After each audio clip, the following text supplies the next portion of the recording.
G D صاحب، آپ کی کیا پالیسی ہے جو لائبلٹی کی جو ادائیگیاں ہیں وہ آپ کیسے کریں گے؟ کیونکہ جو پرسیپشن ہے وہ یہ پایا جاتا ہے کہ جتنی بھی یہ لائبلٹی کے فنڈز ہیں، جو بھی ان کی ادائیگیاں ہیں، ان میں فج پیمنٹس ہیں، بوگس ہیں، اس میں گوس پروجیکٹس ہیں، تو کیسے آپ ان کی پیمنٹس کریں گے؟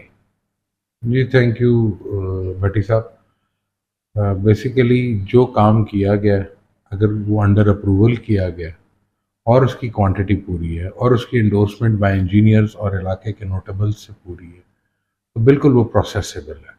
لیکن ڈسٹرکٹ کونسل کے اپنے ایک فنڈز کی ایک لمٹ ہے. جس طرح ہر سال ایک بجٹ طے ہوتا ہے، ڈسٹرکٹ کونسلز میں وہ بجٹ یا میونسپل کمیٹیز میں وہ کیری فارورڈ ہوتا رہتا ہے. تو اگر کسی شخص نے کام کیا ہوا ہے، کسی کانٹریکٹرس نے کام کیا ہوا ہے، تو لائبلٹی نہیں، یہ تو اس کی پیمنٹ کا سرٹیفکیٹ بنتا ہے اور اس کو پیمنٹ کی جائے گی. لیکن اگر انجینئرز کہتے ہیں کہ کام نہیں ہوا ہوا، ٹھیکیدار خود سبمٹ کرتا ہے ہاف فنشڈ ورک ہے، پارٹلی فنشڈ ورک ہے، تو اس کو اسی طریقے سے ڈیل کیا جائے گا.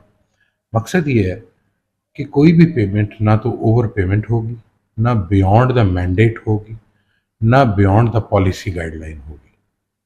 لیکن جس کا جائز حق ہے اس کو بالکل پروسیجر کے مطابق، جس طرح لوکل گورنمنٹ کی گائیڈ لائنز ہیں اس کے مطابق بالکل پروسیس کیا جائے گا. لیکن اس کا ایک طریقہ کار بنانا ضروری ہے.